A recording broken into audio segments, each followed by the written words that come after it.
ओम शांति। आज 13 मई 2024 के साकार बाप दादा के मधुर महावाक्य है।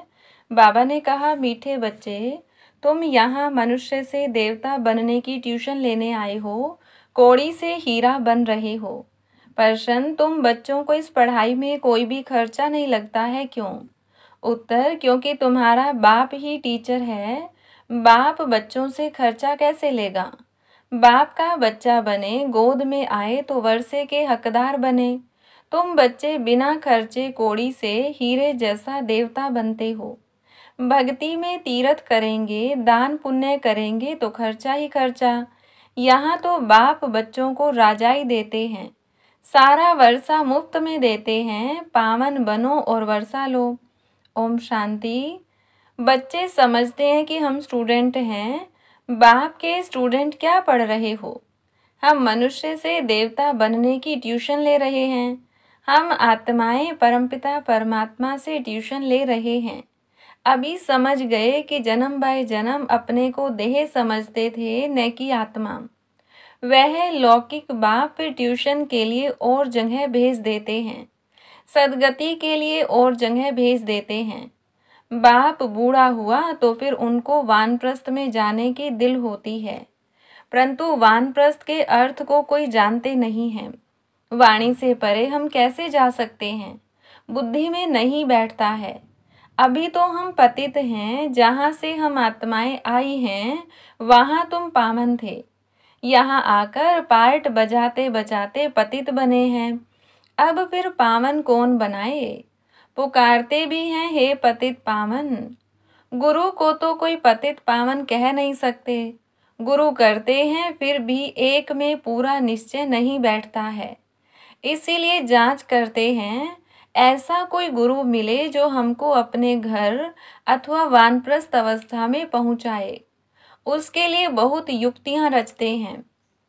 जहाँ सुना फलाने की बहुत महिमा है वहां जाएंगे।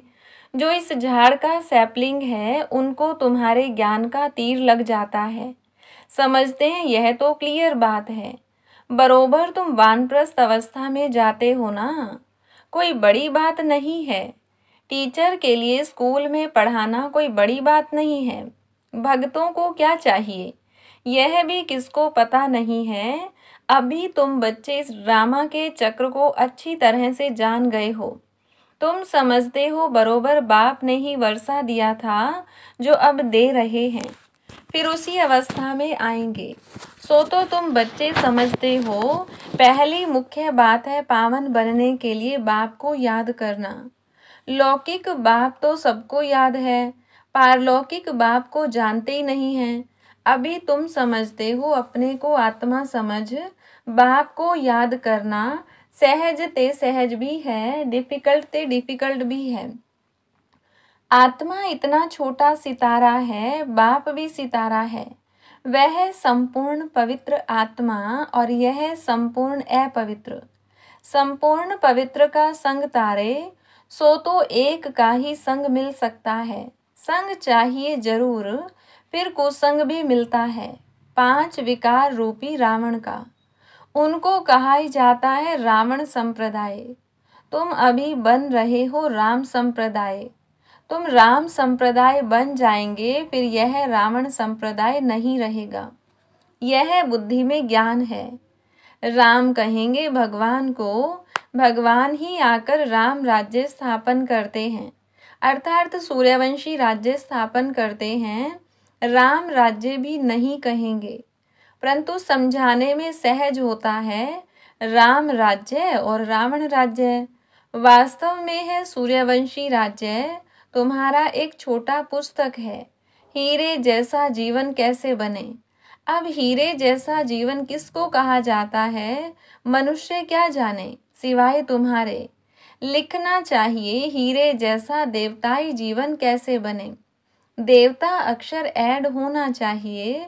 तुम फील करते हो हम हीरे जैसा जीवन यहाँ बना रहे हैं, सिवाय बाप के और कोई बना न सके।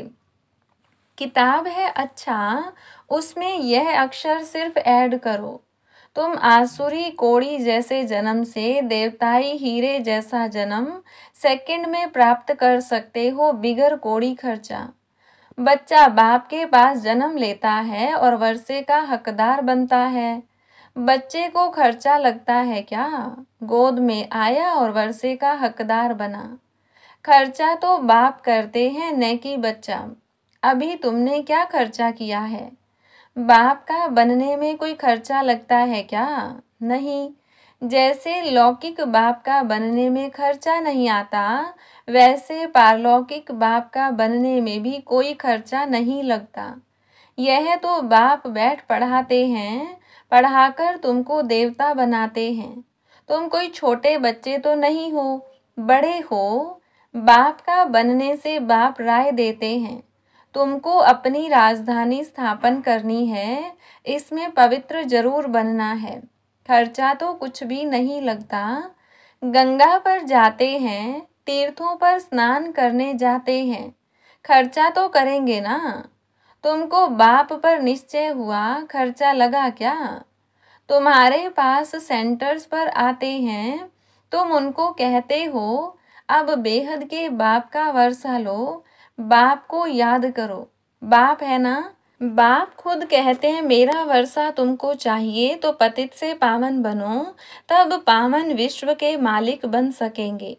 यह भी जानते हो बाप वैकुंठ स्थापन करते हैं।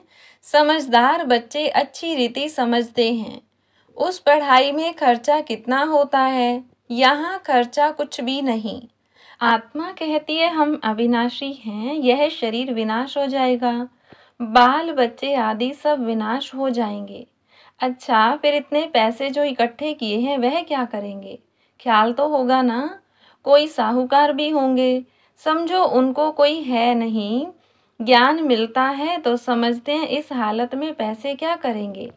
पढ़ाई तो है सोर्स ऑफ इनकम। बाबा ने बताया था, एक इब्राहिम लिंकन था, बहुत गरीब था, रात को जागकर पढ़ता था, पढ़ पढ़कर इतना होशियार हो गया जो प्रेसिडेंट बन गया। खर्चा लगता है क्या? कुछ भी नहीं। बहुत हैं जो गरीब होते हैं, उनसे गवर्नमेंट पैसे नहीं लेती है पढ़ने के। ऐसे बहुत पढ़ते हैं तो वह भी बिगर फी प्रेसिडेंट बन गया, कितना बड़ा पद पा लिया। यह गवर्नमेंट भी कुछ खर्चा नहीं लेती, समझती है दुनिया में सब गरीब हैं। भल कितने भी साहूकार लखपति करोड़पति हैं, वह भी कहेंगे गरीब हैं, हम उनको साहूकार बनाते हैं। भल धन कितना भी हो तुम जानते हो, बाकी थोड़े दिन के लिए है, यह सब मिट्टी में मिल जाएगा तो गरीब ठहरे ना। सारा मदार है पढ़ाई पर, बाप बच्चों से पढ़ाई क्या लेंगे? बाप तो विश्व का मालिक है, बच्चे जानते हैं हम विश्व में यह बनेंगे। मैं आया हूँ यह स्थापना करने, बैज में भी यह समझानी है। नई नई इन्वेंशन निकलती रहती हैं। शिव बाबा कहते हैं हमारी जो आत्मा है उनमें सारा पार्ट नूंधा हुआ है। जो विकारी पतित बने हैं उनको बाप आकर पावन बनाते हैं। यह तो जानते हो 5000 वर्ष पहले बाप से विश्व की बादशाही ली थी। मुख्य बात बाप कहते हैं मामेकम याद करो। सम्मुख कहते हैं रथ मिल गया तो बाप भी आ गए। रथ तो जरूर एक फिक्स होगा ना। यह बना बनाया ड्रामा है, चेंज हो नहीं सकता। कहते हैं यह जोहरी कैसे प्रजापिता ब्रह्मा बनेगा। समझते हैं यह जोहरी था। जवाहरात एक होती है इमिटेशन, एक रियल। इसमें भी रियल जवाहरात बाप देते हैं, तो फिर वह क्या काम आएगी। यह है ज्ञान रतन, इनके सामने उस जवाहरात की कोई कीमत नहीं। जब यह रतन मिले तो समझा यह जवाहरात का धंधा तो कोई काम का नहीं। यह अविनाशी ज्ञान रतन एक एक लाखों रुपयों का है। कितने तुमको रतन मिलते हैं, यह ज्ञान रतन ही सच्चे बन जाते हैं। तुम जानते हो बाप यह रतन देते हैं झोली भरने के लिए। यह मुफ्त में मिलते हैं, खर्चा कुछ भी नहीं। वहाँ तो दीवारों छतों में भी हीरे जवाहर लगे रहते हैं। उनकी वैल्यू क्या होगी? वैल्यू बाद में होती है। वहाँ तो हीरे जवाहर भी तुम्हारे लिए कुछ नहीं हैं। यह तो बच्चों को निश्चय होना चाहिए। बाप ने समझाया है, यह रूप भी है, बसंत भी है। बाबा का छोटा सा रूप है, उनको ज्ञान सागर कहा जाता है। यह ज्ञान रतन है जिससे तुम धनवान बनेंगे। बाकी कोई अमृत व पानी आदि की बरसात नहीं है। पढ़ाई में पानी की बात नहीं होती। पावन बनने में खर्चे की बात ही नहीं। तुमको अब विवेक मिला है। समझते हो पतित पावन तो एक ही बाप है। तुम अपने योग बल से पावन बन रहे हो। जानते हो पावन बन पावन दुनिया में चले जाएंगे। अब राइट यह है या वह है, इन सब बातों में बुद्धि चलनी चाहिए। ड्रामा में यह भक्ति का पार्ट भी होने का ही है। बाप कहते हैं अब तुमको पावन बन पावन दुनिया में चलना है। जो पावन बनेगा वह जाएगा। जो यहाँ की सैपलिंग होंगे वह निकल आएंगे। बाकी थोड़े ही समझेंगे, वह तो दुबन में फंसे ही रहेंगे। जब सुनेंगे तब पिछाड़ी में कहेंगे, अहो प्रभु तेरी लीला, आप पुरानी दुनिया को कैसे नहीं बनाते हो। तुम्हारा यह ज्ञान अखबारों में बहुत बहुत पड़ जाएगा। खास यह चित्र अखबार में रंगीन डाल दो और लिख दो, शिव बाबा प्रजापिता ब्रह्मा द्वारा पढ़ाकर स्वर्ग का मालिक यह लक्ष्मी नारायण बनाते हैं। कैसे? याद की यात्रा से। याद करते करते तुम्हारी कट उतर जाएगी। तुम खड़े खड़े सबको यह रास्ता बता सकते हो कि बाप कहते हैं मामे कम याद करो, अपने को आत्मा समझो। घड़ी घड़ी यह याद दिलाकर फिर देखो, उनका चेहरा कुछ बदलता है। नैन पानी से भीगते हैं, तब समझो कुछ बुद्धि में बैठता है। पहले पहले यह एक बात ही समझानी है। 5000 वर्ष पहले भी बाप ने कहा है मामे कम याद करो।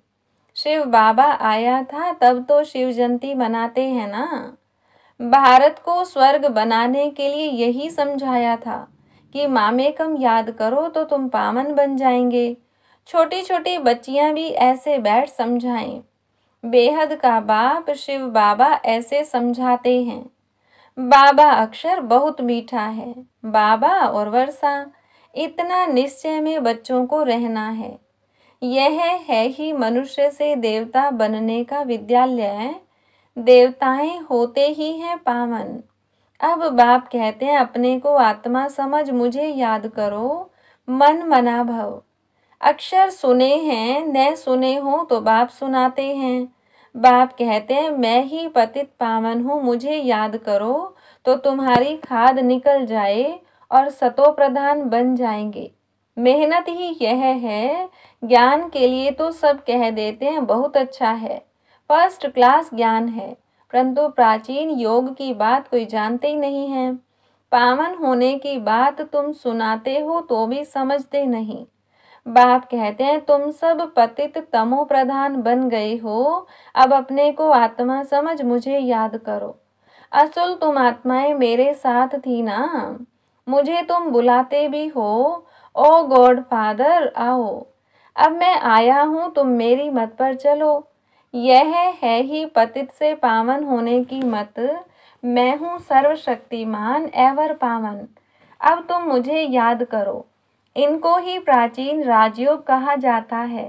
तुम धंधे आदि में भी भल रहो, बाल बच्चे आदि भी भल संभालो। सिर्फ बुद्धि योग और सबसे हटाकर मेरे साथ लगाओ। यह है सबसे मुख्य बात। यह न समझा तो गोया कुछ भी नहीं समझा। ज्ञान के लिए तो कहते हैं बहुत अच्छा ज्ञान देते हो, पवित्रता भी अच्छी है, परंतु हम पवित्र कैसे बने? हमेशा के लिए यह बात समझते नहीं। देवताएं हमेशा पवित्र थे ना, वह कैसे बने? यह बात पहले पहले समझानी है। बाप कहते हैं मुझे याद करो, याद से ही पाप मिट जाएंगे और तुम देवता बन जाएंगे। अच्छा, मीठे मीठे सिकिलदे बच्चों प्रति माता पिता बाप दादा का याद प्यार और गुड मॉर्निंग। रूहानी बाप की रूहानी बच्चों को नमस्ते। रूहानी बच्चों की रूहानी बाप दादा को नमस्ते। धारणा के लिए मुख्य सार। पहली पॉइंट है, स्वयं को गरीब से साहूकार बनाने के लिए बाप से अविनाशी ज्ञान रतन लेने हैं। यह एक एक रतन लाखों रुपयों का है। इनकी वैल्यू जानकर पढ़ाई पढ़नी है। यह पढ़ाई ही सोर्स ऑफ इनकम है। इसी से उच्च पद पाना है। दूसरी पॉइंट, राम संप्रदाय में आने के लिए संपूर्ण पवित्र जो एक बाप है उसका ही संग करना है। कुसंग से सदा दूर रहना है। सबसे बुद्धियोग हटाकर एक बाप में लगाना है। वरदान, शक्तिशाली याद द्वारा सेकंड में पद्मों की कमाई जमा करने वाले पद्मा पदम भाग्यशाली भव।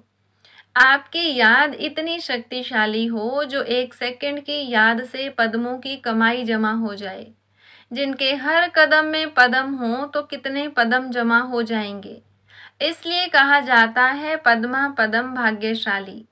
जब किसी की अच्छी कमाई होती है तो उसके चेहरे की पलक ही और हो जाती है। तो आपकी शक्ल से भी पद्मों की कमाई का नशा दिखाई दे। ऐसा रूहानी नशा, रूहानी खुशी हो जो अनुभव करें कि यह न्यारे लोग हैं। स्लोगन, ड्रामा में सब अच्छा ही होना है। इस स्मृति से बेफिक्र बादशाह बनो। अच्छा, ओम शांति।